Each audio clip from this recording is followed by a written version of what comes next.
이제 공인중개사가 내가 마음에 들어서 집을 한다라고 하면은 서류 확인을 하잖아요. 근데 이 공인중개사만 믿고 계약을 할 수는 없어요. 내가 상담을 받았다라고 해서 말만 잘하는 사람일 수도 있잖아요. 내 앞에선 친절하지만 사실 나중에 뒤통칠 수 있는 사람도 있거든요. 그러니까 서류를 확인을 해야 되는데 이 서류를 더블 체크를 해주고 트리플 체크를 하자는 거죠. 어떻게 하냐면은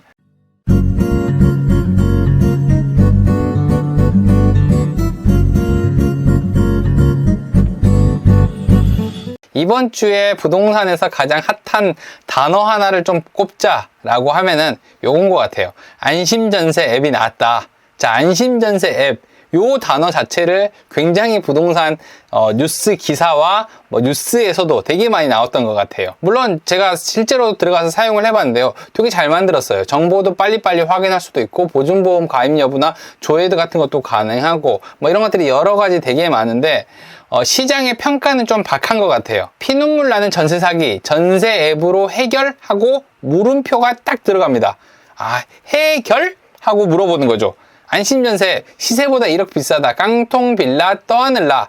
자, 시세보다 비싼데요?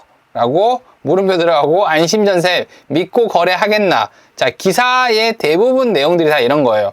안심전세 앱을 믿고 계약을 하라라고 해서 만든 건데 막상 해보니까 이게 안전하다고 판단할 수 있겠느냐라고 물어보는 거죠. 사실 안심전세 앱이라는 것 자체가 그냥 정보를 좀 편하게 확인할 수 있는 앱이라고 생각을 하면 좋을 것 같아요. 저도 들어가 사용해봤는데 되게 좋은데 근데 이거를 보고 안전하게 계약을 할 수 있을까라는 하는 의구심이 드는 거죠. 이거를 제가 좋다 안 좋다라고 평가하려고 하는 게 아니라 사실 현실적으로 그럼 안전하게 계약하는 방법이 뭐가 있을까라는 내용에 대해서 얘기를 하려고 합니다. 저는 원래 해답 없는 그냥 비판만 하는 걸 별로 안 좋아하기 때문에 이 부분에 대해서 제가 한번 얘기를 해봐야겠다 라고 생각을 했어요. 그럼 어떻게 하면은 진짜 부동산 계약을 안전하게 할 수 있을까? 이 부분에 대해서 얘기를 하는데 제가 부동산 상담을 시작하면서요 진짜 많은 사람들을 만났습니다. 자, 숫자가 제가 대략 세보니까요 야, 진짜 많이 만났더라고요. 10,000명이 됐습니다. 10,000명. 10,000명이 넘었어요, 심지어는. 자, 인터넷에서 웹상으로 만난 사람이 한 6,000~7,000 명 이상 되고요. 그 다음에 전화상, 유선이라든지 실제로 만난 사람들이 3,000명에서 4,000명 정도 돼가지고 10,000명이 넘었어요. 야, 이 정도 되면은 거의 우리나라에서 부동산 상담을 제일 많이 한 사람 중에 한 명이지 않을까라고 혼자서 생각을 한번 해봅니다. 자, 우리나라에서 한 5손가락 안에는 들어갈 것 같긴 한데 공식적으로 발표한 게 아니니까 제가 뭐라고 얘기는 하긴 어렵겠지만 아무튼 저를 상담을 정말 많이 하는 사람이라고 소개를 해도 될 것 같아요. 제가 상담을 하는 분야가 크게 두 종류로 나눠요. 여러 가지가 좀 있긴 하지만 부동산 투자를 하는 사람들이랑요. 그 다음에 이 계약에 대한 안전성이라든지 어떻게 계약을 해야지 잘하는 건지 이런 거에 대한 상담을 되게 많이 하거든요. 근데 오늘 얘기할 거는 투자에 대한 부분이 아니라 계약에 대한 부분이죠. 투자는 뒤에 있다가 다시 한번 좀 얘기를 할 거고요. 부동산 계약에 대한 부분인데 이 계약에 대해서 상담을 하는 사람들의 특징이 있어요. 이분들은요 계약이 안전한지 아니면 내가 다른 사람들한테 이용을 당하지 않은 건지에 대한 되게 불안함을 가지고 있습니다. 그래서 이 불안함을 어떻게 해결해 주느냐 이게 되게 중요한 거거든요. 계약을 어떻게 하면 어떻게 해야지 안전하게 상대방에게 계약을 이용당하지 않을까 그리고 내가 사기를 당하지 않을까 이런 부분들이 되게 많은데 이렇게 하면서 상담하면서 알게 된 게 뭐였냐면은 정보의 불균형 이런 게 아니라 계약을 하게 되면요 사람들이 정보를 통해서 판단을 하게 되는데 사실 정보는 알고 있는 사람들이 훨씬 많아요. 정보는 자기들이 확인을 해가지고 어디서 확인을 하고 건축물 대장은 정보24로 가고 대법원 인터넷 등기소 가고 등기부등본을 확인하고 이런 것들을 다 확인을 합니다. 그리고 허그에다 연락을 해가지고 보증보험 가입 가능한지 여부도 확인을 다 해요. 정보 같은 경우는 다 확인을 하는데 이 정보를 가지고 판단하는 사람들이 별로 없다는 거죠. 내가 본 정보가 맞는지 안 맞는지를 확인해 줘야 되는데 이 사람들이 가진 정보가 어떤 건지 제대로 판단을 못하기 때문에 판단 자체가 안 되는 거예요. 이런 사람들이 훨씬 많다라고 하는 거죠. 등기부등본을 내가 뽑았는데 이 부분이 어떻게 작용하는 거지? 이게 안전한 게 맞는 건지에 대한 부분들을 못 본다는 거죠. 이걸 어떻게 대처해야 될지를 모른다는 거죠. 그러니까 정보보다는 사실 판단하는 게 어려워하는 사람들이 훨씬 많습니다. 내가 의뢰한 중개, 공인중개사가 했던 말만 믿고 계약을 해야 되는 이유가 이거예요. 이 사람들이 보여준 정보만 듣고 판단을 이렇게 하시면 됩니다 라고 얘기를 하면은 스스로 판단하기가 좀 어렵거든요. 내가 모르는 분야잖아요. 그래서 이렇게 얘기를 하면 안 되거든요. 자, 등기부등본 봐라, 안심전세 믿어라, 건축물 대장에서 이런 거 확인해봐라, 대리인 서류 이렇게 확인하고 계약하래, 이런 말만 하면은 사실 이분들에게 안전하게 계약할 수 있는 방법이 있느냐, 되게 불안해. 오히려 더 불안해하기 때문에 제가 현실적으로 어떻게 하면 진짜 안전하게 계약을 할 수 있는지에 대한 내용들을 한번 얘기를 한번 해보도록 하겠습니다.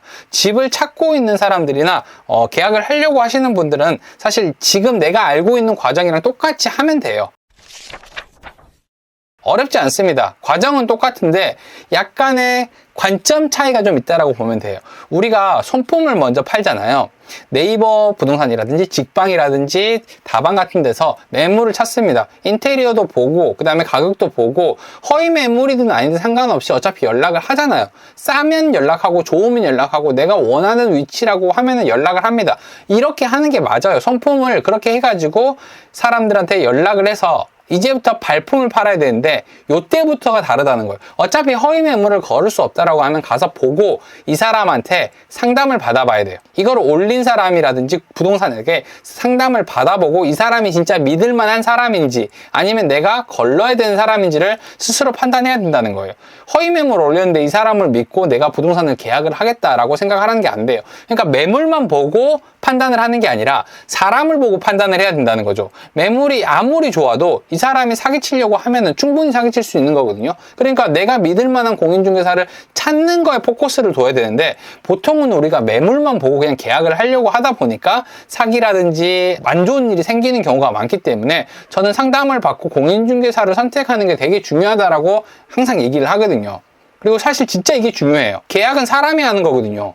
계약은 사람이 하는 거기 때문에 조금만 방법을 바꾸게 되면은 같은 매물이라고 하더라도 한 사람은 안전하게 계약하고 들어갔는데 한 사람은 위험하고 사기를 당하면서 들어갈 수도 있기 때문에 진짜 공인중개사가 좋은 사람인지 양심적인 사람인지 이 부동산이 진짜 안전하게 계약을 해줄 건지에 대한 부분들을 판단을 하려면은 상담을 받고 중개사랑 이야기를 해봐야 된다는 거죠. 그리고 내가 스스로 판단을 해야 돼요. 사진 보고 매물 보고 이렇게 판단을 하는 게 아니라 사람을 보고 판단을 해야 돼요. 제가 최근에 좀 빠져있는 게 뭐냐면은 스피커예요.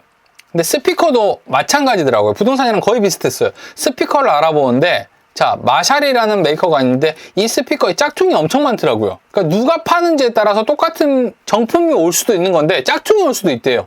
근데 이걸 어떻게 판단을 하냐는 거죠. 이 사람이 진짜 많이 판매한 사람이라든지 이런 사람인지를 우리가 확인을 하고 안전한 사이트인지 확인을 하고 구매를 하지 않는 이상은 짝퉁이 올지 모르는 거예요. 와도 못 알아본대요. 그런데 하물며 스피커도 그런데 우리가 계약하는 거는 부동산이에요. 그러면은 중개하는 사람에 따라서 계약 자체가 굉장히 달라질 수 있다는 거죠. 어떤 사람이 중개를 하느냐에 따라서 결과 자체가 달라져요. 같은 집을 계약했는데도 다른 결과가 나올 수 있어요. 그러니까 진짜 나에게 안전하게 계약을 해주는 공인중개사인지를 먼저 판단을 해야 되는데 그때 상담이 중요하다라고 얘기를 했잖아요. 그러니까 이런 것들을 좀 잘 판단을 해야 되는데 우리 보통 공인중개사를 판단할 때 이러잖아요. 제가 이거 진짜 갖고 온 거예요. 진짜로 누군가가 올린 글을 가지고 온 거예요. 그것도 제 유튜브 영상에 있는 댓글이에요. 자, 공인중개사는 다 사기꾼이다. 부동산, 공인중개사는 사기꾼과 아직 사기를 치기 전 두 가지뿐이다. 가격을 담합하는 사회 악과 같은 존재다. 이렇게 표현을 하는 사람들도 있어요. 근데 사실은 시장에서 일을 하는 공인중개사 중에서요, 양심적이고 착한 사람들이 훨씬 많습니다. 양심적이고 착한 사람들이 훨씬 많고 그 중에는 마케팅이라든지 일을 잘하는 사람들도 있어요. 반드시 있어요. 그럼 우리는 이 사람을 찾아야 된다는 거예요. 이런 공인중개사를 찾기 위해서 발품을 팔고 상담을 받아가지고 이런 능력 있고 좋은 사람을 반드시 우리가 찾아야 된다는 거예요. 상담을 받으면서 이거를 판단을 할 수 있어야 돼요. 그렇게 해서 마음에 드는 집을 고르면 됩니다.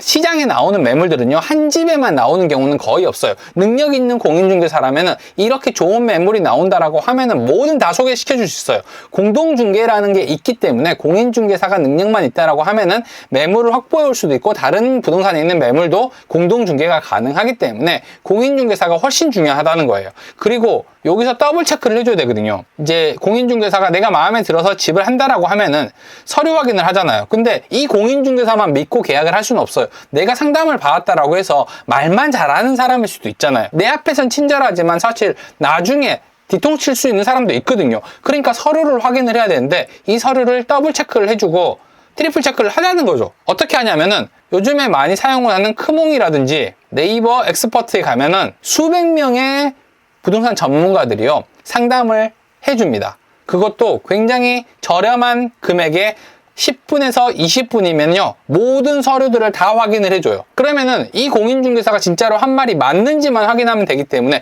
간단하게 확인이 가능한 거잖아요. 더블 체크 해줘야 돼요. 이 사람만 믿고 하는 게 아니라 내가 공인중개사들을 찾아가지고 내가 전문가들을 찾아가지고 더블 체크를 하면서 안전한지 여부를 판단을 한다는 거죠. 등기부 등본만 보내줘도 바로 서류 확인이 가능합니다. 5분 10분이면 돼요. 그리고 이 공인중개사가 한 말이 맞는지 물어보면 답변도 얻을 수 있어요. 그러니까 이렇게 판단을 해가지고 계약을 하면요 확실하게 계약을 안전하게 할 수 있다라고 하는 거죠. 이거를 사실 사람들이 직접 한다고 생각을 해요. 공인중개사가 얘기하면 이거를 맞는지 스스로 판단을 해봐라, 맞는지 해봐라 하는데 이걸 어떻게 하냐고요. 등기부 등본 보는 거 공인중개사도 처음에 잘 못합니다. 수천 개를 봐야지 겨우 내가 이런 거구나, 공인중개사들이 보면서 설명했던 부분들이 이런 거구나, 이런 것들을 판단할 수 있는데 집 하나 구하면서 등기부 등본 보는 법부터 다 공부하고 건축물 대략 다 공부하고 이렇게는 못하거든요. 안심전세 앱이 이번에 나왔어요. 좋아요, 좋은데 이것만 가지고 우리가 안전하다고 생각을 하고 계약을 할 수 있겠느냐는 거죠. 사실 사람이 계약을 하는 거기 때문에 사람, 전문가를 통해 가지고 더블 체크를 해보시면요 충분히 안전하게 계약을 할 수 있는 방법이 나옵니다. 우리가 진짜 하나의 매뉴얼을 주고 이 사람이 진짜 일을 잘하는지를 판단을 할 수는 없잖아요. 신입사원이 회사에 들어왔는데 매뉴얼 주면서 이렇게 일하면 돼요 라고 하면 이 사람이 일을 하냐고? 못하잖아요. 등기부 등본이라든지 부동산 서류는 더 복잡해요. 권리관계를 확인하는 것도 있지만 이 히스토리도 알아야 되고 어떻게 연관이 되는지도 알아야 되는데 이거를 한 번에 앱에서 찾아가지고 정보만 보고 판단을 하라고 하는 거는 못한다는 거예요. 그래서 전문가를 활용을 해가지고 가장 안전하게 하는 방법을 알려준 거죠. 사실 별거 없어요. 똑같아요. 과정은. 계약을 하는 과정은 똑같은데 여기서 발품을 팔 때 원래는 우리가 매물을 보는데 공인중개사에게 상담을 받고 공인중개사를 선택하는 일을 하자. 그리고 공인중개사 진짜 양심적이고 좋은 사람을 만났다 하더라도 서류만 더블 체크해보자 라고 하는 요 두 가지만 하면요 거의 99%는 문제 있는 계약은 다 끄집어낼 수 있다라고 하는 거죠. 이런 식으로 진행을 해야지 사실 앱 하나를 가지고 이게 된다? 라고 얘기하기는 조금 어려워. 사실 이 앱은 제가 마음에 들었어요. 너무 잘 만들어 놓고 한꺼번에 여러 군데서 확인해야 될 정보들을 확인할 수 있게 만들어 놨기 때문에 저는 앞으로 자주 쓸 것 같은데 이 앱만 보고 안심하고 전세 계약을 하라라고 얘기를 하면은 무리가 있다는 거죠. 이거는 어려워요. 정보라는 게 원래 그래요. 정보라는 거는 사실 판단하는 사람의 기준에 따라 가지고 다르게 해석이 되는 거기 때문에 우리가 해석할 수 있는 사람을 전문가를 사용을 해 가지고 계약을 하시면은 훨씬 안전하게 계약을 할 수 있습니다.